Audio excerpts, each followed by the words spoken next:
Welcome back, Stasa23 here, back again with some knife therapy. And before I get started, if you like this video, please give it a big thumbs up so I know you're enjoying the content. If not, thumbs down works as well. And if you like knife content and you're not already, hit that subscribe button. Today I have for you the brand new Sencut knives Scepter. The Scepter comes in at $41.50 for the G10 variants. And they also have it in micarta with dollar upgrade for at $42.50. So who is Sencut? This is the first knife from Sencut that I've reviewed, and this is a company that was made by We. So you have We knives, then you have their brand underneath it, Civivi knives, that make knives like the McKenna. And then their strictly budget line now is the Scepter. Sencut. Kind of confusing in my opinion, but from what I've read, it pretty much is going to be blades made out of either D2 or 9CR and G10 and micarta, handle scales, stainless liners, and just a few things to cut down on cost, like pivots and stuff like that. There's no logos on the pivots, but we're gonna check out this one, the Sencut Scepter. In my opinion, that Scepter definitely resembles the Skyline blade. It's got that same top swedge up here. Skyline blade is a little bit bigger.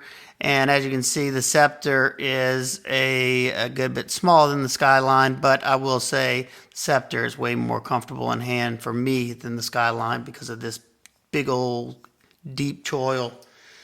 The Scepter, like I said, you can get it in black, blue, or natural G10, or you can get it in brown, gray, or olive micarta. I would have gotten the micarta version, but whenever I picked it up, they didn't have any of the micarta ones in stock. But I'm glad to see them using micarta in the budget line as well, and only charging $1 extra for it. That's nice to see as well. Let's get some specs so you can have an idea of how big this knife is. Got a total length of 6.91 inches, so it's going to be that medium to small size.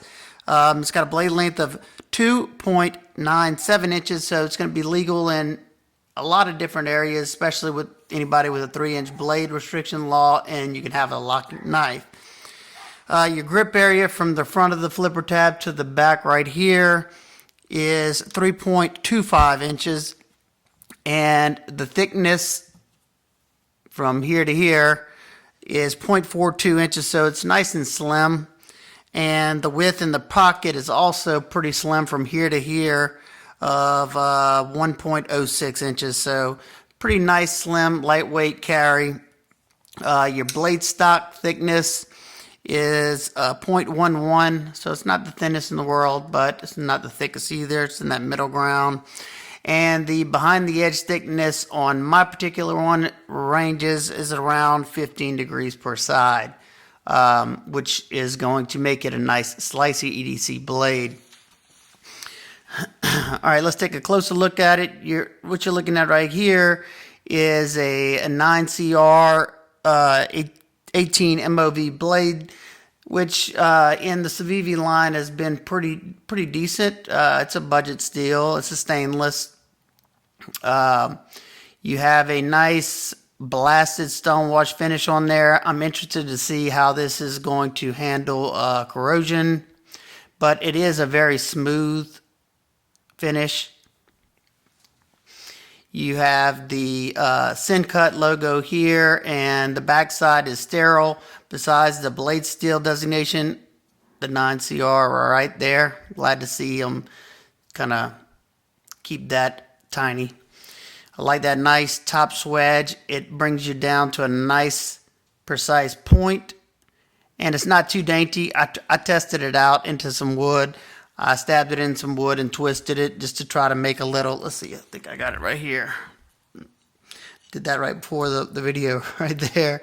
I just stuck it in there and twisted it around like that just to see if the tip would snap off on me.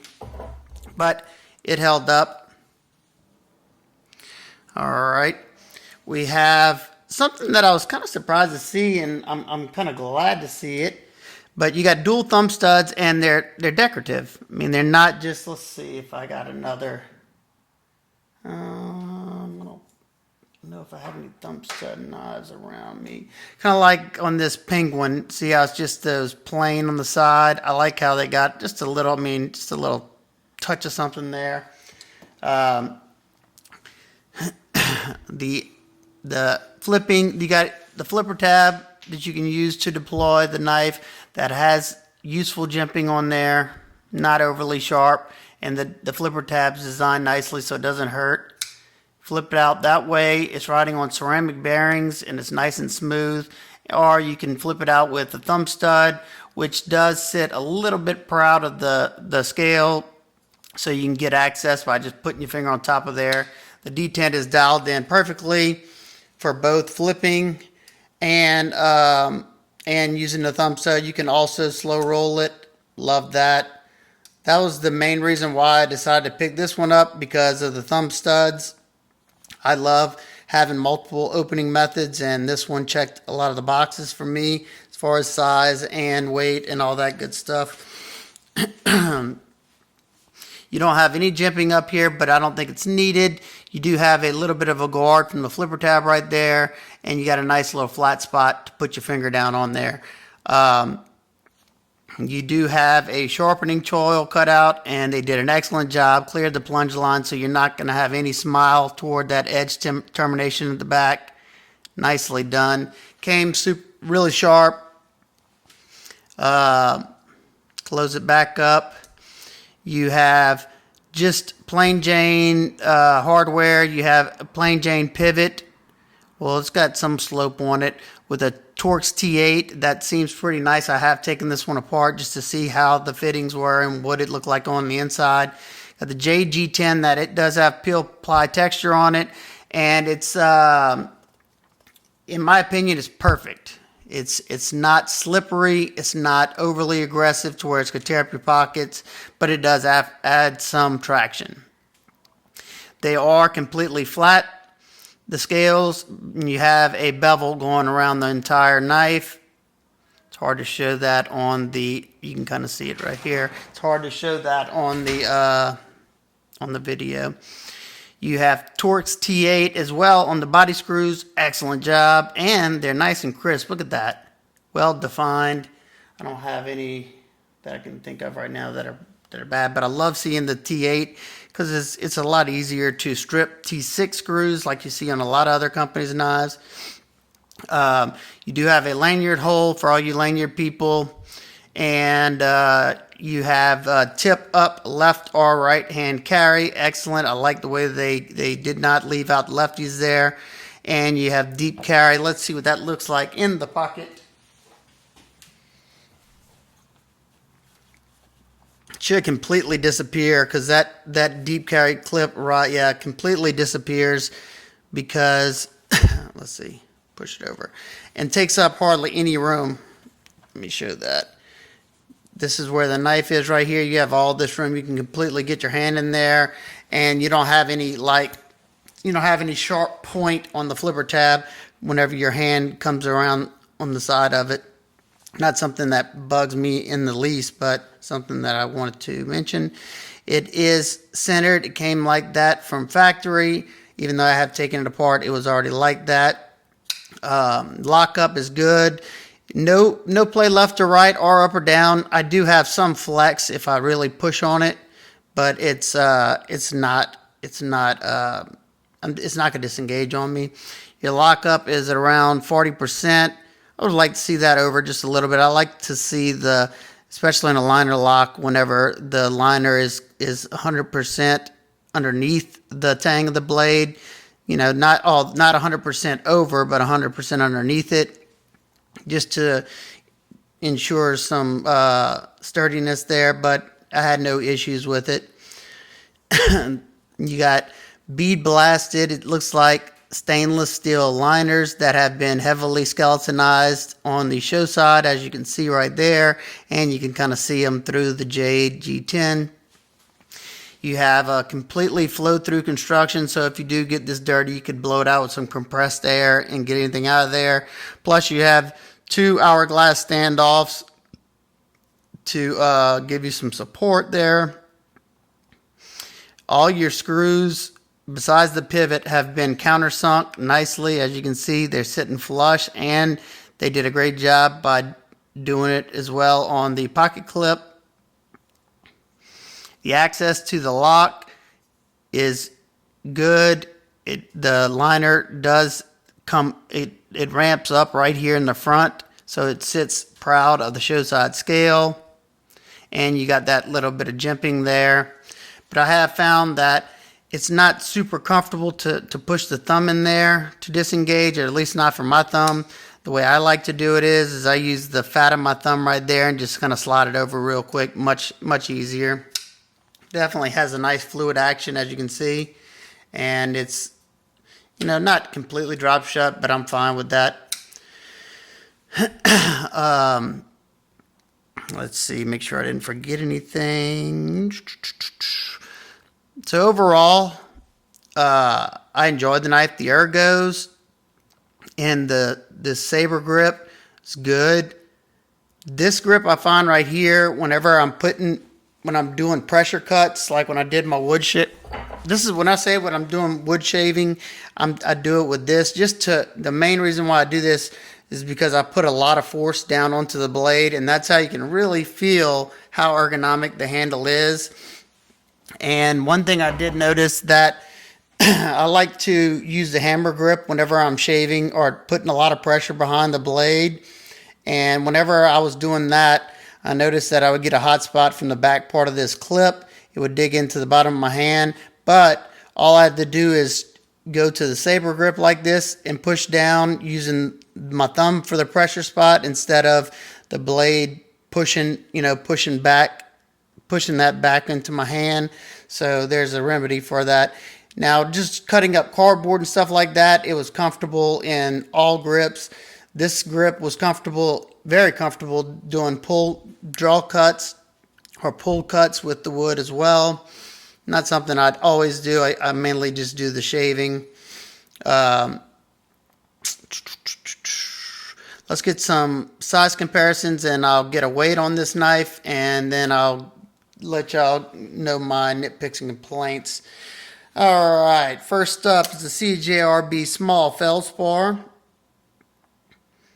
That's a really good size comparison. The small feldspar is a little bit longer, not by much. And its brethren, the Civivi McKenna. The McKenna is just a little bit shorter, so that's a good in between there. Got the Ontario Rat Model 2. The Rat 2 is a little bit longer, and a great comparison in looks and in size is the CJRB Rhea. The Rhea is, a hair shorter. Barely. You get more grip area from the Rhea, and a little bit more cutting edge. No, probably actually the same exact cutting edge, pretty much. Yeah, the same exact cutting edge, but you got a little bit longer in length, total length with the Rhea. That's a really good comparison all the way around. And two more, just since this is a new knife. Got the Kaiser swayback, about very close in length. The swayback is a little bit longer. And the QSP Penguin. Penguin is a little bit longer as well. So there you go.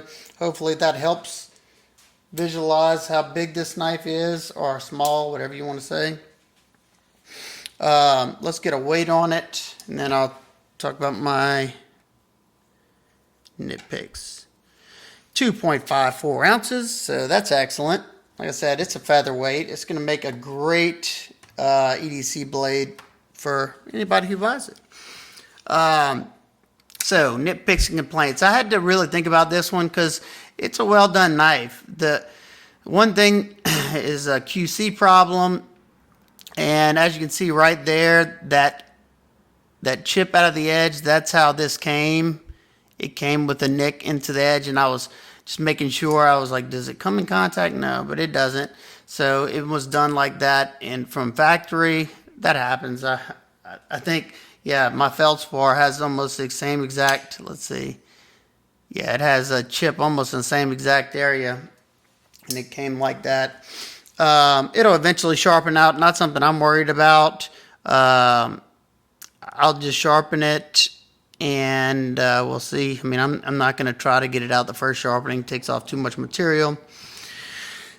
And second nitpick, the price. It's not way out of line, but at $41.50, I would have much rather see this at around $35. And the reason I say that is because of this knife right here. The feldspar, in my opinion, is a little bit better of a knife. You get contour G10, nested liners, D2. In my opinion, this held up way better than the 9CR.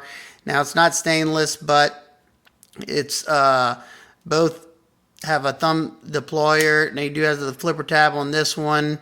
But this is, let's see, what is the feldspar? $35 on Amazon. So you got that, and then let's imagine that this Rhea was the G10 version.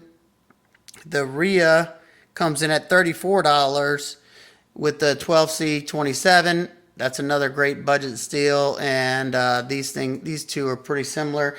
Like I said, the G10, not the wood.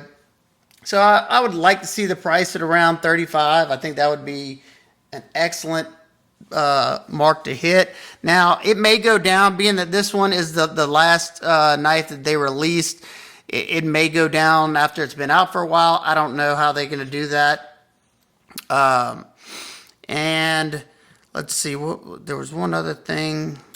Talked about the nick and the blade and the price. And one thing I did notice, that the steel, I did a good bit of cutting, and I had to strop it up an awful lot. It's dropped up very, very easily, but the edge didn't last that long. Like I said, the feldspar lasted way longer in D2.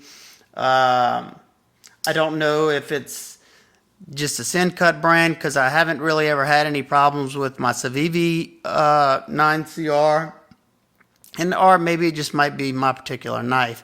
I don't know. I haven't really watched anybody's videos on these. I have to check out my buddy Outpost 76. He does nice cut test, and see if Cedric and Ada did any. I doubt he had any Sencuts yet, but I have to check. So overall, I like the knife.